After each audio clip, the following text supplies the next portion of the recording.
Hello students, welcome to Jarvis campus. हमने हमारी last video में देखा कैसे यूरोपियन ट्रेडिंग कंपनीज के इंडिया आने की वजह से इंडियन मर्चेंट्स और बैंकर्स को काफ़ी ज़्यादा इम्पैक्ट पड़ा था। न्यू पोर्ट्स की वजह से उनके जो पुराने पोर्ट्स थे वो काफ़ी ज़्यादा डिक्लाइन हो गए थे।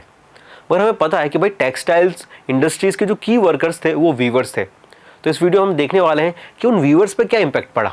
चलिए देखते हैं वीवर्स के साथ क्या हुआ। ये जानने के लिए हमें थोड़ा सा पीछे जाना पड़ेगा। हम जाने वाले हैं उस समय में जहां ब्रिटेन में इंडस्ट्रीज अभी तक डेवलप नहीं हुई थी। उस समय इंडिया में भी इंडस्ट्रीज डेवलप नहीं हुई थी, मगर इंडिया में कॉटन और सिल्क का जो प्रोडक्शन था वो काफ़ी अच्छा होता था, काफ़ी फाइन क्वालिटी का होता था, जिसकी वजह से हमें पता है कि इंडियन टेक्सटाइल्स की जो डिमांड थी वो यूरोपियन मार्केट्स में काफ़ी ज़्यादा थी। और इसकी वजह से ब्रिटिश ईस्ट इंडिया कंपनी जो थी वो इंडियन गुड्स को खरीदती थी और फिर उनको यूरोपियन मार्केट्स में ले जाके ब्रिटेन में ले जाके बेचती थी। मगर ब्रिटिश ईस्ट इंडिया कंपनी इन गुड्स की रेगुलर सप्लाई नहीं कर पा रही थी और उनको काफ़ी ज़्यादा प्रॉब्लम हो रही थी सिल्क और कॉटन टेक्सटाइल्स को एक्सपोर्ट करने में। ऐसा क्यों? तो ऐसा इसलिए क्योंकि ब्रिटिश ईस्ट इंडिया कंपनी के साथ फ्रेंच, डच और पोर्टुगीज ईस्ट इंडिया कंपनी भी इंडिया आई थी, जिसकी वजह से गुड्स के लिए काफ़ी ज़्यादा कंपटीशन था।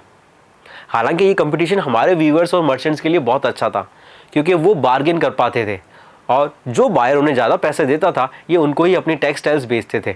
मगर ये ब्रिटिश ईस्ट इंडिया कंपनी को काफ़ी ज़्यादा प्रॉब्लम कर रही थी, क्योंकि उन्हें सप्लाई नहीं मिल रही थी और उनको प्रॉफिट भी नहीं हो रहा था। वो हमेशा अपने लेटर्स में ये लिखते थे कि इंडिया में जो प्रोडक्ट्स हैं उन सप्लाई की काफ़ी ज़्यादा कमी है, यहाँ पे इंडियन गुड्स के प्राइजेस काफ़ी ज़्यादा हाई हैं, जिसकी वजह से हम रेगुलर सप्लाई नहीं कर पा रहे। मगर ये चीज़ बदली।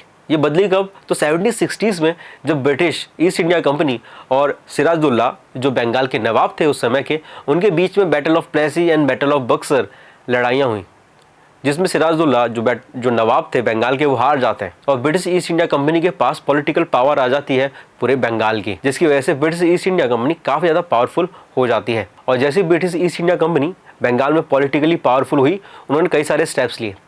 पहला स्टेप्स उन्होंने क्या किया कि उन्होंने ट्रेड में मोनोपोली ले ली, यानी कि अब बंगाल में उनके अलावा कोई दूसरी कंपनी ट्रेड नहीं करेगी। उन्होंने एक सिस्टम डेवलप किया जिससे उन्हें रेगुलर सप्लाई मिल रही थी गुड्स की। इसके अलावा जिससे वो प्रोडक्ट्स के जो प्राइस थे उसको कंट्रोल कर सकते थे, ज़्यादा उनके प्राइसेस कम कर दिए। इसके अलावा उन्होंने एक सिस्टम डेवलप किया जिससे उन्होंने अपना कंपटीशन एलिमिनेट किया बाकी सारे कंपनीज़ के कंपेयर में। दूसरा, उन्होंने प्राइजेस को कंट्रोल किया।